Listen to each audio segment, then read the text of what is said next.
la principal cuestión que hemos visto durante estos ya 2 semanas, yo creo, porque las primeras declaraciones que se empezaron a comentar fueron el 26, 27, me parece, ¿no? A principios de la semana pasada, de febrero, y simplemente señalaba que él, bueno, pues que no se ponía líneas rojas, que no descartaba que se pudieran enviar tropas occidentales a Ucrania eventualmente. Bueno, esto causó revuelo porque veníamos de una cumbre en la cual, creo que además fue en París, si no me equivoco, ¿no? Eslovaquia, el primer ministro eslovaco, había ya señalado, bueno, que lo que le parecía todo esto, y no señaló solo a Francia, sino que dijo que, así era en París, lo confirmo, que había habido unas declaraciones de varios miembros, varios estados miembros de la OTAN, por aquel momento 30, a partir de esta incorporación serán 31, en los que se estaba considerando la posibilidad de enviar tropas a Ucrania de manera bilateral, es decir, ellos mismos, ¿no? Sin un acuerdo conjunto, porque evidentemente a nivel de Unión Europea y a nivel de OTAN habría bloqueos. De hecho, tenemos a Víctor Orbán y a Robert Fico, probablemente los dos líderes que ahora mismo más vehementemente están bloqueando o hablan de que se bloquee cuando esto se acabe proponiendo, porque por ahora no hay ninguna propuesta formal, el envío de tropas a Ucrania. Claro, entonces empezaron todos los medios con su propaganda, ¿no? Pues por un lado y por el otro. La respuesta de Rusia fue que, bueno, pues que Francia está prácticamente señalando que podría haber una guerra directa, un conflicto directo con Rusia, y que no se olviden que ellos son una potencia nuclear y que en un contexto de guerra convencional Rusia, según parece haber bastante consenso entre los analistas, no puede con la OTAN, porque Rusia tiene una doctrina militar diferente, tiene una capacidad militar muy grande, pero no comparable a la de los 31 países juntos, sobre todo Estados Unidos, más los 3 países nucleares, ¿no? Está Estados Unidos, está Francia y está Reino Unido, además del sistema de compartición. Creo que no me dejo ninguno ahora, que igual se me está yendo alguno muy obvio, pero es bastante complejo el plantear una guerra convencional entre Rusia y la OTAN, o entre Rusia y algún país concreto de la OTAN o de la Unión Europea que mande tropas a Ucrania y tengan un choque. No porque eso implique una guerra directa, pero imaginad que mandan tropas y son objetivo militar ruso, como es evidente que señalaba el Kremlin. ¿Esto significa que la OTAN va a entrar en guerra con Rusia? Volvemos otra vez a lo que hablábamos en el último programa. ¿Qué pasa si Rusia hubiera intentado atacar a Zelensky? Ya no tanto por Zelensky, que ya explicamos en su momento lo de Odessa, cuál era la conveniencia de cada actor en ese conflicto, sino a Kyriakos Mitsotakis, por ejemplo. ¿Eso qué implica? Pues como poco, Grecia, yo creo que no se quedaría de brazos cruzados, vaya, pero es verdad que no estamos hablando de un presidente o un primer ministro como en este caso, sino de un soldado, que es lo que se planteaba en el caso de Francia, ¿no? De mandar militares. Pero igualmente, si empiezan a morir soldados occidentales, pues la escalada desde Rusia estaba, bueno, en este caso desde Europa o Estados Unidos, estaría servida, porque estarían culpando a Rusia de esta responsabilidad. Bueno, evidentemente Rusia tendría esa responsabilidad, evidentemente la Unión Europea y la OTAN asumen ese riesgo y, por lo tanto, lo que están yendo es a un choque de trenes. Y ahí es donde empezó la prensa a señalar, no, es que Rusia está amenazando con usar las armas nucleares contra Europa. Bueno, es que en un caso de choque de guerra convencional, ¿qué respuesta va a dar Rusia? ¿Qué respuesta va a dar Rusia? Desde luego, la victoria convencional, complicada. Y esto es lo que se ha empezado a comentar mucho en redes sociales, de si tendrán que mandarse tropas al frente con Rusia en una guerra convencional en Estonia, en Polonia, en no sé dónde. Nada de eso está sobre la mesa. O sea, eso hay que desmentirlo ya. Nada de eso está sobre la mesa. Pero es cierto que este tipo de declaraciones, que para la gente que no sea más belicista, pues puede ser imprudente, tanto desde un lado como desde el otro, pues se pueden descontrolar. Ahora mismo no está sobre la mesa, pero si se descontrolara, como pasó en la Primera Guerra Mundial, se habla mucho más que en la Segunda Guerra Mundial del descontrol, pero es verdad que puede ocurrir, ¿no? Es una cosa que está ahí y que antes Francia descartaba. Rusia siempre lo ha dicho realmente. Es que no entiendo a qué nos sorprendemos ahora, porque Rusia siempre ha señalado, como señalándole a los occidentales, no mandéis tanques, no mandéis aviación, no pongáis una zona de exclusión aérea, no mandéis X misiles de largo alcance, ¿sabes? Para que si los occidentales tienen miedo de una guerra nuclear o que haya un conflicto a gran escala que pueda derivar en guerra mundial, como dijo Biden, no lo digo yo, pues que esto limite la capacidad de actuación de los occidentales. También esto, por otro lado, es un poco, vale, los occidentales tenían ese miedo, entre comillas, de desatar una guerra con Rusia a gran escala, pero yo creo que en Rusia también tiene que estar ese sentimiento. Pero Rusia lo que tiene es un tono mucho más bronco, pero en el momento en el que Rusia lance un ataque contra un país occidental porque se ha pasado con la ayuda a Ucrania, los occidentales le responden. O sea, yo creo que ahí una guerra nuclear es autodestrucción para ambos. Entonces, tiene que funcionar la disuasión. Y Macron lo que está señalando es eso justo, que mientras Rusia mantiene un tono muy bronco y ellos están, como él ha dicho, cobardes, dice que se acabó el tiempo de ser cobardes, que tienen que seguir incrementando el apoyo a Ucrania, tienen que contemplar un plan enorme de rearme y de potenciación de la industria militar europea y tienen que contemplar el hecho de que, o al menos no descartar el hecho de que se manden tropas a Ucrania para otras labores que no necesariamente tienen por qué ser en el frente. Luego veríamos, porque ya hay extranjeros en el frente, porque yo he visto esos memoriales en Kiev. Es evidente que hay muertos de la Legión extranjera de todos los países que han participado prácticamente en Ucrania. Es que además podría mirar las fotos, pero es que son de todo tipo de nacionalidades. Es que he visto hasta banderas españolas. O sea, está claro que ya hay extranjeros muriendo en Ucrania. La cuestión es que mandar oficiales regulares sería una escalada. Pero yo creo que Francia lo que intenta es justo eso, ¿no? Señalar que pueden tomar esas medidas de apoyo a Ucrania y que no tienen que tener miedo a las líneas rojas rusas porque la disuasión funciona en las dos direcciones. En la dirección de Rusia no nos va a declarar la guerra de manera directa, sino que va a tener que seguir tolerando, igual que ha tragado con lo que se manden los Leopard, los Abrams, los Challenger, los Patriot, los Storm Shadow, ahora que se debate si mandar los Taurus, todo tipo de drones, de, bueno, tanto armamento que se ha ido haciendo y que esas líneas rojas se han sobrepasado y efectivamente, como os decís en el chat, no pasó nada. O sea, sí hubo escaladas, pero escaladas dentro de Ucrania y con respecto a objetivos militares y civiles ucranianos, pero no con respecto a la OTAN y a Rusia. Me explico, ¿no? O sea, no ha habido una guerra mundial. Ese es el punto. Eso es lo que señala Macron. Macron lo que intenta es, si se ha desviado tanto el foco político hacia Polonia y los Bálticos y fuera de la Unión hacia el Reino Unido y Estados Unidos y el eje franco-alemán ha quedado completamente desdibujado, el recuperar la centralidad en Europa. Macron lo que quiere es volver a liderar Europa y, por lo tanto, sabiendo que va a tener el apoyo como ya ha ido recibiendo, el 29 de febrero Estonia dijo que no se debe descartar el envío de tropas terrestres a Ucrania.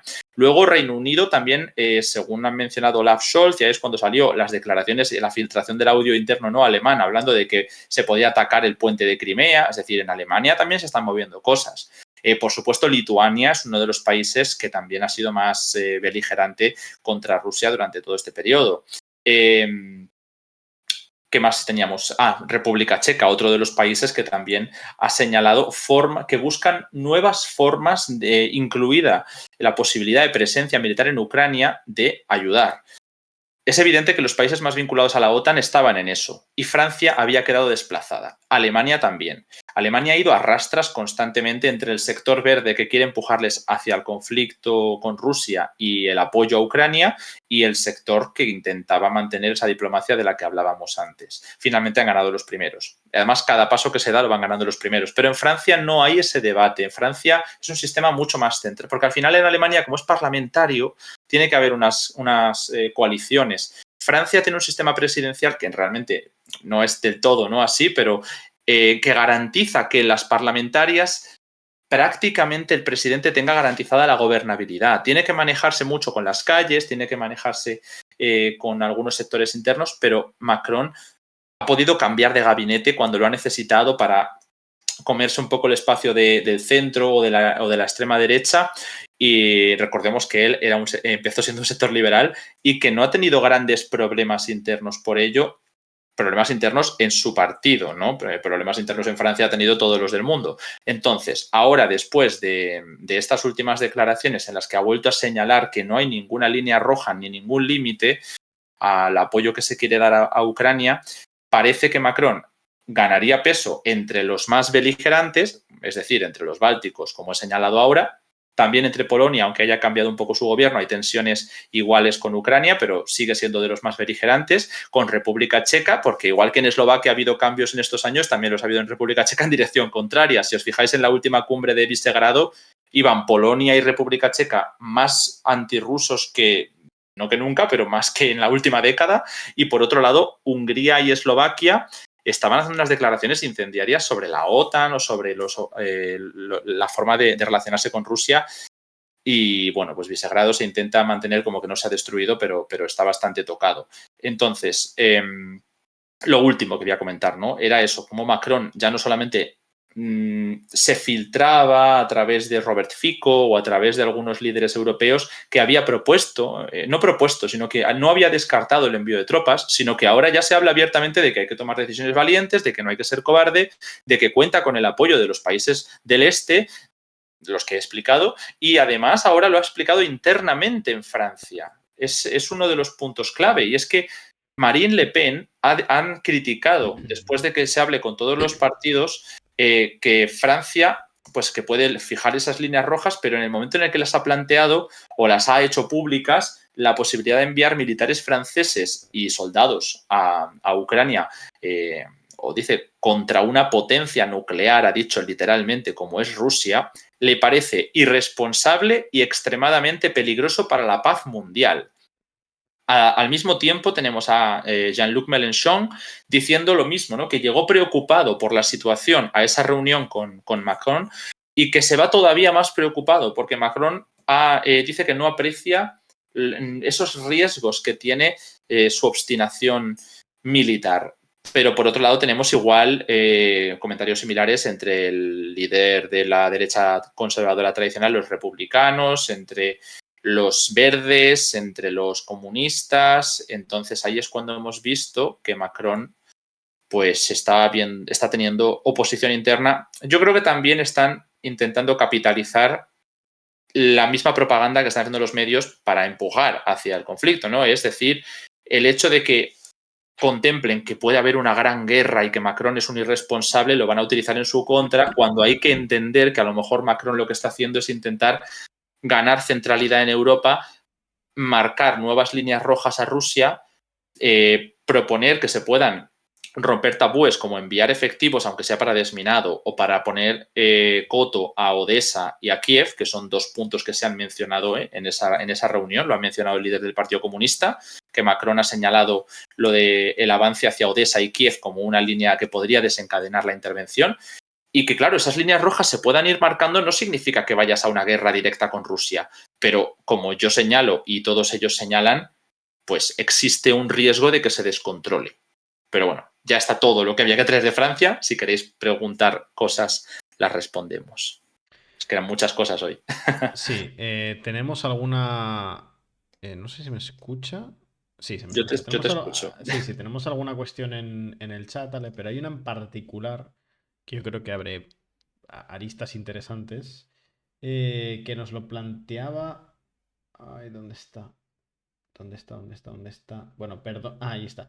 Asur Narsipal, que nos dice que qué supondría o qué interpretan los líderes europeos y en concreto Macron, que supondría una victoria rusa en Ucrania como para que planteen la posibilidad de la intervención. Que esto me parece que abre dos preguntas importantísimas, ¿vale? Primero, ¿qué es para Rusia ganar en Ucrania?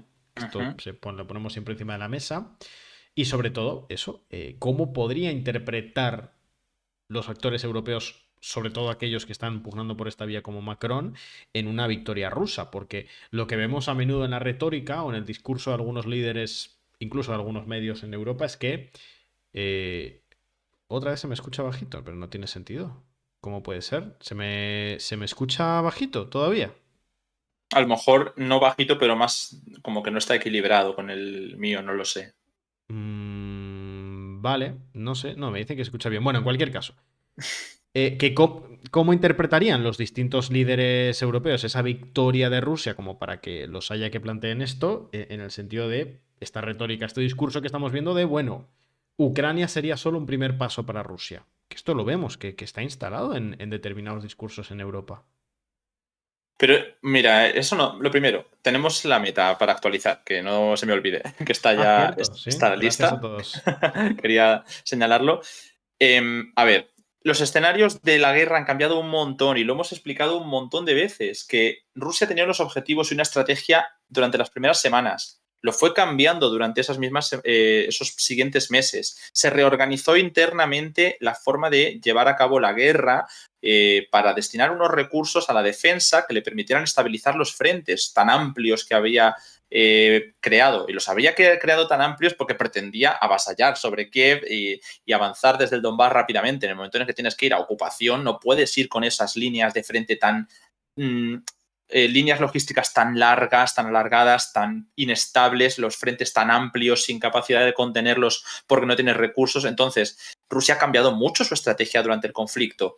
Y pues la tendencia ahora es que el tiempo se ha puesto un poco más de su parte que lo que estaba en 2023, que corría un poco más de peligro que le pudieran hacer una ruptura por Zaporilla o por Lugansk. Vale, igual que ya pasó en Kharkov y en Gerson. Eso lo hemos explicado muchas veces.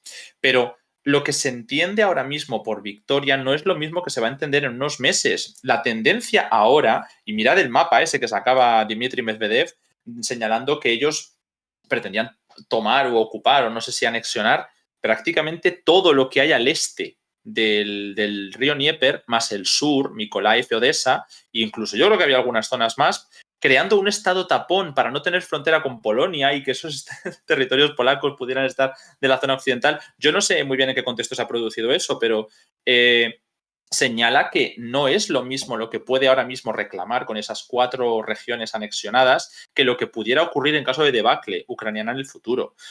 Si atendemos a lo que dice el líder del Partido Comunista, que lo hemos publicado de Francia, lo que está diciendo es que la línea roja de Macron para intervenir militarmente ahora mismo sería que pudieran llegar a Odessa o a Kiev. Pero si esto se estabiliza durante 10 años, bueno, no va a ser este caso, ¿no? Pero imaginad durante un año o durante un año y medio y después Rusia consigue romper hacia Dnipro, pues igual le dan tanta importancia como si fuera Kiev u Odessa. Pero de nuevo, es que hay muchas cosas que pueden cambiar en el medio, porque tenemos la elección estadounidense. Imaginad que llega Donald Trump. ¿De verdad creemos las palabras que nos está diciendo, por ejemplo, Donald Tusk, ¿no? En Polonia, de que van a continuar buscando sus formas de dar ese apoyo a Ucrania cuando Donald Trump pudiera estar, o que habrá que empezar a colaborar con Donald Trump, o que habrá que llegar? Es decir, Donald Trump no tiene la misma política para Europa que tiene Joe Biden. Es inviable plantearnos que se pueden llevar a cabo las mismas medidas con Joe Biden que con Donald Trump. Se pueden plantear algunas, porque como dije, al final Trump, durante el periodo que decía posterior a Nuland, acabó mandando armamento que no se había atrevido a mandar la administración Obama a Ucrania. Y así sucesivamente, ¿no? Biden también ha profundizado. Entonces, en el momento en el que llegáramos al punto de que Donald Trump está en la Casa Blanca o que Joe Biden ha revalidado, pueden cambiar otra vez perfectamente los equilibrios en Europa, que tenemos elecciones europeas, pero bueno, eso creo que va a ser diferente.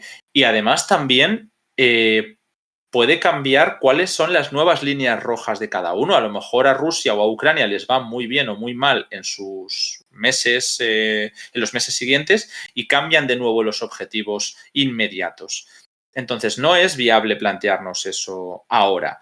Pero a mí sí que me parece de no entender o no querer entender, y esto sí que es una acusación directa para los medios de comunicación que se han dedicado a hacer propaganda estos años, el que el objetivo de Rusia con Ucrania no es asimilable con lo que pueda querer en Alemania Oriental, en Polonia o incluso en los Bálticos, incluso en el Cáucaso. O sea, la adscripción histórica, identitaria del pueblo eslavo al nacionalismo ruso en Bielorrusia y en Ucrania es tan distinta a la propia concepción de Rusia con los pueblos caucásicos que tiene en su territorio, que es incluso más estratégico para ellos el este de Ucrania que Chechenia. Fijaos lo que os estoy diciendo, porque evidentemente no digo que renunciaran a ninguna proporción de su territorio, pero lo que gobierna ahora no es simplemente la Unión Soviética queriendo ganar territorio, no, es un nacionalismo ruso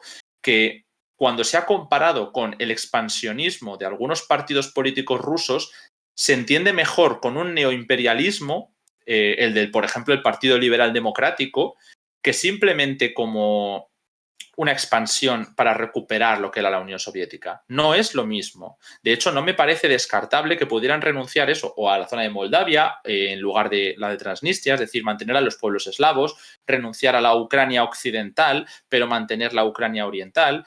Todo este tipo de cuestiones se debaten. Y todas estas cuestiones dentro del nacionalismo ruso, que es imprescindible entender qué es el nacionalismo ruso, pues me parece un poco arriesgado por parte de los medios plantear que Rusia está deseando invadir toda Europa. Ahora mismo, porque claro, si pones a un liberal democrático a gobernar en Moscú, yo ya me espero cualquier cosa, ¿no? Pero ahora mismo lo que reina es el balance entre no estropear del todo su área de influencia con lo que le ha pasado, por ejemplo, en Armenia o le ha pasado en Asia Central por declarar la guerra a Ucrania, que no la han declarado, pero me entendéis, con el balance de conseguir recuperar territorios que identitariamente son claves para ellos. Entonces, bueno, pues eso es una cosa que creo que es importante señalar y que la propaganda nos está intentando vender que Rusia va a invadir Europa entera para intentar justificar una mayor inversión en defensa, una mayor inversión en apoyo a Ucrania y que podamos intervenir más porque se nos cree una sensación de inseguridad y riesgo existencial, que es lo que existe en los Bálticos y que no existe en otros países de Europa Occidental frente a Rusia.